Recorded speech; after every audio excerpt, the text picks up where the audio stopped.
जय हिंद बच्चों। देखिए, आज जैसे कि हम पाठ 2 पढ़ने जाएंगे। पाठ 2 का शीर्षक है नर से नारायण। नर का मतलब होता है मनुष्य और नारायण का मतलब होता है भगवान विष्णु। इस पाठ के लेखक हैं गुलाब राय। देखिए, इनके और पाठ आपने अन्य कक्षाओं में पढ़े हैं। यहाँ पर जिस तरह से हमेशा कहा जाता है कि एक कवि, एक लेखक कल्पना की उड़ान इस तरह से भरता है कि वो जो चाहे कल्पना में अपने जगत बना पाता है। यहाँ पर देखिए, लेखक ने इस पाठ में वही बात बतलाई है जो एक कवि कल्पना की उड़ान उड़ता है। देखिए, यहाँ हुआ ये है कि वृष्टि हुई है। वृष्टि मतलब वर्षा। देखिए, वृष्टि खूब होती है, अति वर्षा होती है, तो उसको अतिवृष्टि कहा जाता है। और जब वर्षा बिल्कुल कम होती है, बहुत ही कम, न के बराबर, तो अनावृष्टि कहलाती है। यहाँ पर ये गांव का चित्रण है। बाबू गुलाब राय ग्रामीण अंचल में रहते हैं और बड़ी सुंदर बात उन्होंने यहाँ पर एक बतलाई है कि उन्होंने अपने घर के आसपास किसी प्रकार की दीवार नहीं उठाई। यदि आपने गांव के घर देखे हों, पहले जो हुआ करते थे, आज तो गांव भी शहरनुमा हो गए हैं, शहरों की तरह ही गांव में भी मकान बन गए हैं। लेकिन जो पहले घर हुआ करते थे, उन घरों में आसपास दीवार हुआ करती थी और बीच में आंगन हुआ करता था, जिससे कि जानवरों से और किसी प्रकार से वृष्टि से, वर्षा हो तो इन सब चीज़ों से घर की रक्षा होती थी। यहाँ लेखक कह रहे हैं कि मैंने घर के आसपास कोई दीवार नहीं बनाई, और दीवार न बनाने का कारण भी बतलाते हैं कि समस्त विश्व से मैंने अपने आप को एकाकार किया। मतलब ये है, इसको थोड़ा सा आपको समझना पड़ेगा कि मकान के आसपास दीवार नहीं है तो गांव के अन्य लोगों से लेखक सीधा सीधा जुड़ा हुआ है।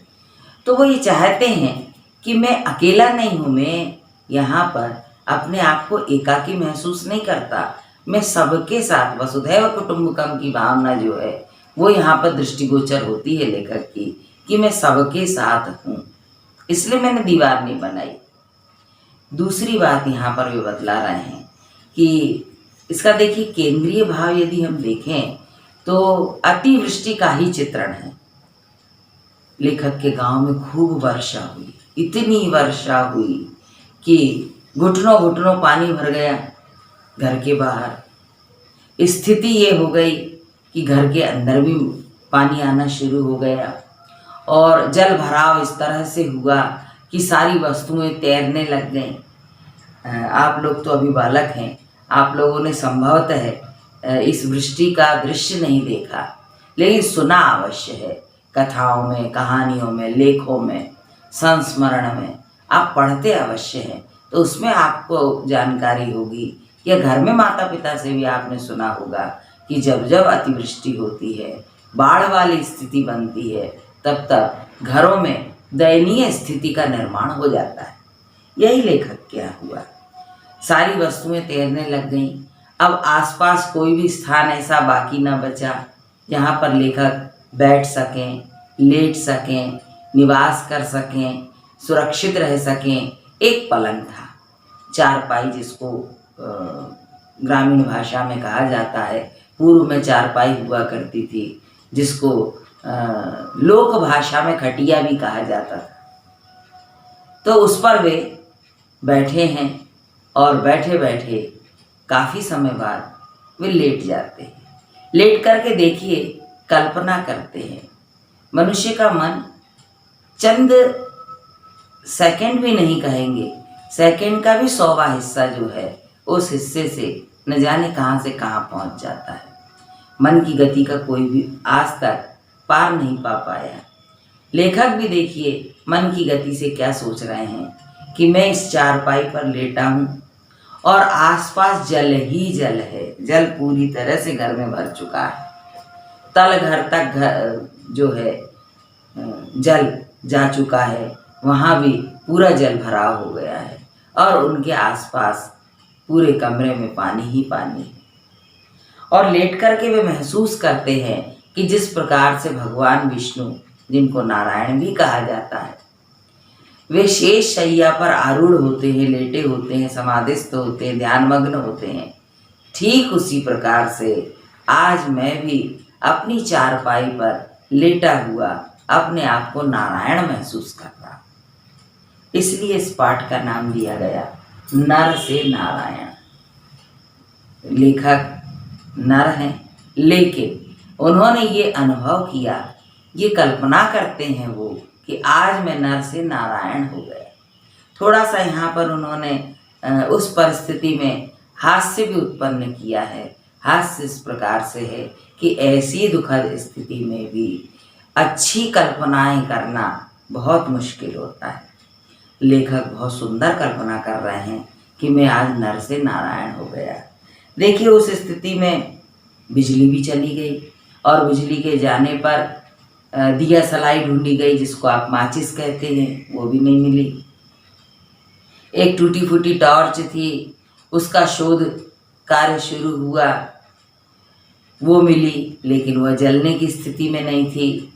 लालटेन निकाली गई, लेकिन लालटेन को जलाया कैसे जाए, उसके लिए भी दिया सलाई पर्याप्त नहीं थी। अब क्या हो? आखिर ये खोजबीन का परिणाम ये निकला कि कोई व्यवस्था नहीं हो पाई। आखिर लेखक ने पड़ोस में अपने नौकर को भेजा और जाकर के कहा कि वहाँ से समुचित व्यवस्था करके आप आएं। नौकर गया और वहाँ से दिया सलाई ला करके उसने लालटेन जलाई। जैसे ही लालटेन जली, घर के समस्त लोग उस लालटेन के आसपास चारपाई के इर्द गिर्द ही आकर के बैठ गए और पूरा घर एकत्र हो गया। देखिए, यहाँ पर ये जो अतिवृष्टि का दृश्य है, उसके साथ साथ लेखक 2-3 बातें और बतलाना चाहते हैं। नंबर 1, इसका प्रभाव बालकों पर नहीं पड़ा। देखिए, बालक वृंद ऐसे होते हैं कि जिनको तकलीफ में, संकट में भी आनंद नजर आता है। जैसे अभी आप लोगों ने देखा होगा कि ये जो महामारी के तहत हम लोग अपने अपने घरों में लॉकडाउन में रह रहे हैं, इसमें बालकों पर असर नहीं है। बालकों से यदि आप पूछें तो वे कहते हैं, छोटे बालकों की बात हम कर रहे, तो वो कहते हैं ये तो बड़ा उत्सव है। कोरोना तो एक बहुत बड़ा उत्सव है और इसमें बहुत लंबी छुट्टियां होती हैं, बड़ा आनंद होता है, अच्छे अच्छे व्यंजन खाने मिलते हैं, घर में रहने मिलता है, खेलने कूदने मिलता है। वे जानते ही नहीं हैं कि ये देश ही नहीं, संपूर्ण विश्व किस महामारी से और किस संकट के दौर से गुजर रहा है। यहाँ पर लेखक भी यही दृश्य यहाँ पर दिखलाना चाहते हैं कि बालकों पर कोई प्रभाव नहीं पड़ा। बालकों ने समझा कि जैसे माँ गंगा उनके घर के सामने अवतरित हो गई।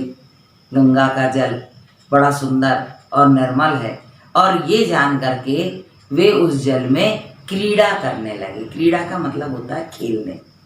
कोई उसमें डुबकियां लगाता, कोई तैरने का प्रयास करता, कोई उसमें नहाने के लिए घुस जाता और तरह तरह की जल क्रीड़ा बालकों ने की। तो यहाँ पर बालकों पर बिल्कुल प्रभाव इस जल वृष्टि का नहीं पड़ा।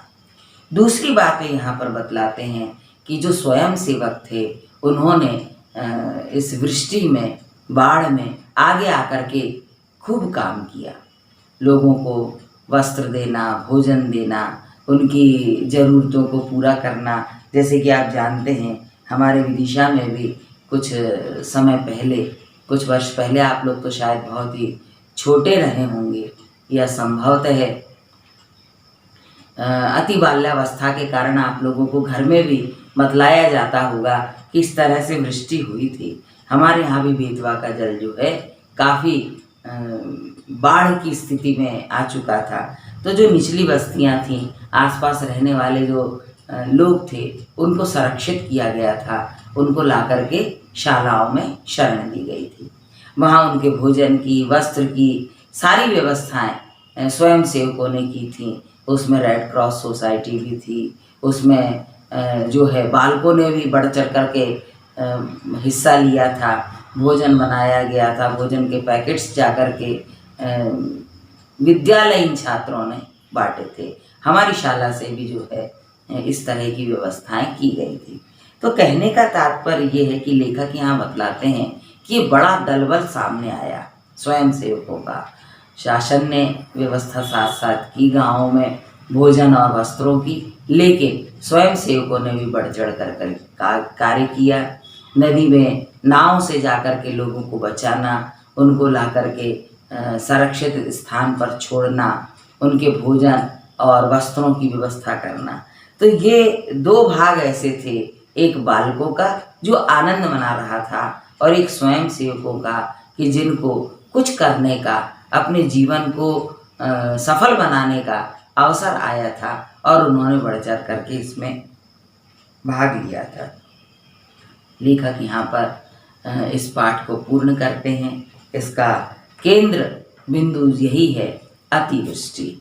आप इस पाठ को पढ़ें, समझें।